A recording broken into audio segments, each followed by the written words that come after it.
Hi everyone, welcome back to another video from Tech Basics. In this video, we are going to be learning how to log out of your Honeydue application using your mobile device. If you're recently signed into Honeydue and you'd like to log out of it, then the process is quite easy, so just make sure to watch till the end of the video. So the first thing to do is to open the Honeydue application from your app drawer. If you're logged into your account, you will be in the activity feed. Simply go and tap on the More button at the bottom right hand corner, and in the pop-up, tap on Settings. From the Settings menu, tap on My Account at the top, and then from the My Account tab, tap the three dots at the upper right hand corner. In the pop-up displayed on the screen, tap on Sign Out.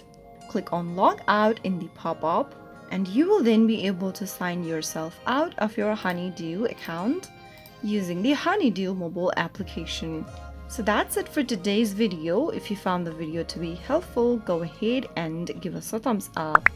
Don't forget to subscribe to the channel by hitting the subscribe button. Press on the bell icon so that you'll never miss another upcoming upload from us. I will be back again in the next episode. Thank you for watching.